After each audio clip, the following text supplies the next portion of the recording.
The first photo appeared on a Tuesday morning, squeezed between breaking news alerts and an argument about the price of bread. It was a grainy picture of an old man sitting on a bus stop bench, his coat too thin for the winter, his hands wrapped around a paper cup of tea. Beside him sat a small boy, no more than 6, holding the other side of the cup with both hands as if sharing warmth itself.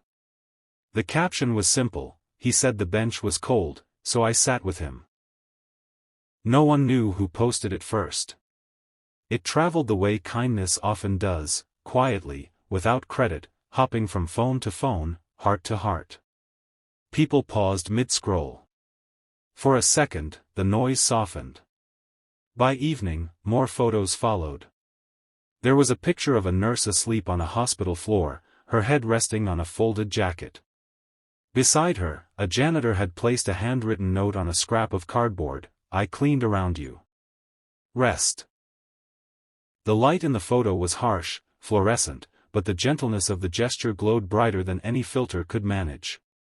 In another image, a street vendor stood behind his cart in the rain. A stranger, face mostly hidden by an umbrella, held the umbrella over both of them, leaning awkwardly to keep the vendor dry while pretending not to notice the water soaking into their own sleeve. The vendor was laughing, mouth open wide, eyes crinkled with surprise. None of these pictures were staged. They weren't perfect. They were slightly crooked, poorly lit, sometimes blurred. But people kept sharing them, adding comments like, "I needed this," or "This helped me breathe today." In a small apartment on the edge of the city, Aisha noticed the photos late at night. Her phone battery was low, the room lit only by the glow of the screen and the dim bulb above the sink. Outside, sirens wailed, then faded. She had spent the day worrying. About money, about her mother's health, about news that felt too heavy to carry anymore. Her chest ached in that familiar way, tight and tired. She lingered on a photo of 2 women, strangers by the look of them, sitting on opposite sides of a bus aisle. One was crying quietly, shoulders shaking. The other had reached across the aisle, not touching, just offering her hand, palm open in midair. The caption read, "She didn't want to be alone." Aisha set the phone down and stared at the ceiling. She didn't know why that image struck her so deeply. Maybe because the gesture asked for nothing. No explanation. No reward. The next morning, she carried those photos with her like small stones in her pocket. On her way to work, she saw an elderly woman struggling with grocery bags at the crossing. Normally, Aisha might have hesitated, she was running late, the light was already blinking, but the image of the boy at the bus stop flashed in her mind. She stepped forward, smiled, and took one of the bags. The woman's face softened in relief. "Thank you, Beatty," she said. It wasn't dramatic. It didn't solve anything big. But as they crossed together, Aisha felt something loosen inside her chest. Later that day, during lunch, Aisha noticed a coworker, Samina, sitting alone, pushing food around her plate. They exchanged polite greetings most days but little else. Remembering the open hand across the bus aisle, Aisha sat down without asking too many questions. They ate in silence for a while. Then Samina spoke, haltingly, about her father being ill, about fear she didn't know how to say out loud. Aisha listened. She didn't offer advice. She just stayed. That evening, another photo surfaced, this one showed a cracked mirror in a public restroom.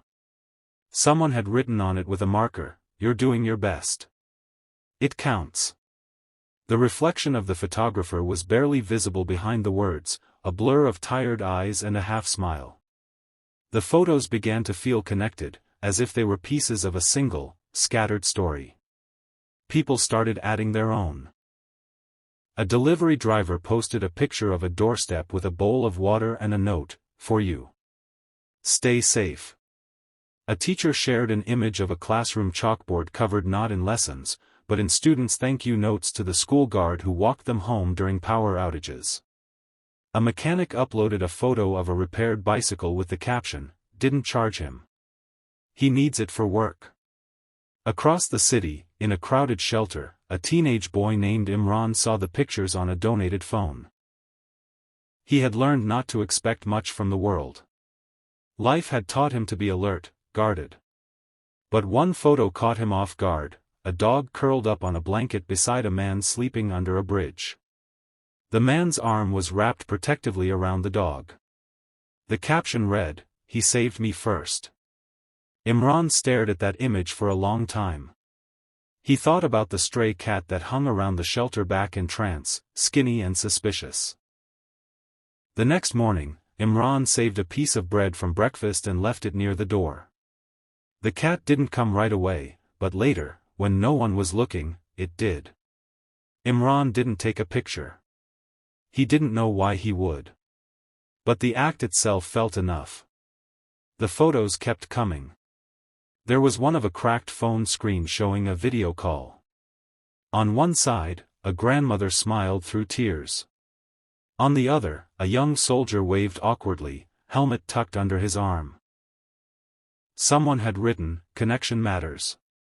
Another showed a barber cutting hair outside his closed shop, using a chair dragged onto the sidewalk. The man in the chair looked embarrassed, almost apologetic.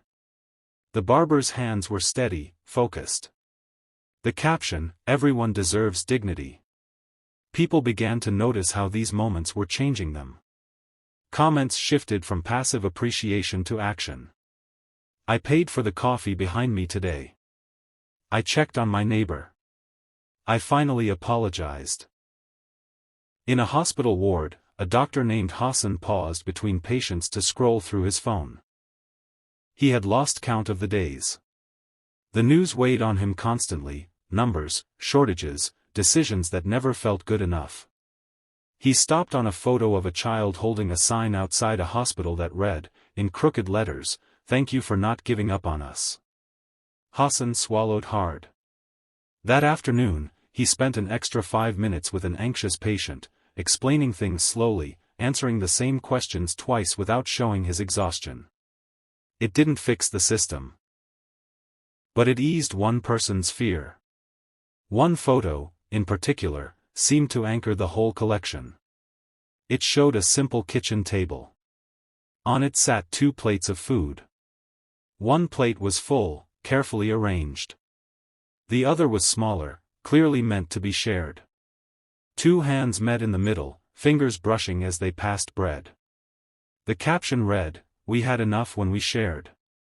No faces. No location. Just that moment. The image went everywhere. People began to recreate it in their own ways. Not to copy, but to echo. A woman cooked extra lentils and sent them to her neighbor. A student shared notes with a classmate who had missed lectures. A shopkeeper extended credit without humiliation. The world didn't suddenly become gentle. The horrors didn't disappear. Headlines remained heavy, and sirens still cut through the night. But something had shifted in how people moved through it. Aisha noticed it in small ways. The bus driver waited an extra second for a running passenger. Someone returned a dropped wallet without drama. At work, Samina smiled more often, not because her problems were gone, but because she no longer carried them alone. One evening, Aisha decided to add her own photo. She hesitated, phone in hand, unsure if it mattered. The picture she took wasn't extraordinary. It showed her mother's hands, thin and veined, resting in Aisha's lap. Aisha's own hand was placed over them, steady and protective. The room was dim. The focus wasn't perfect.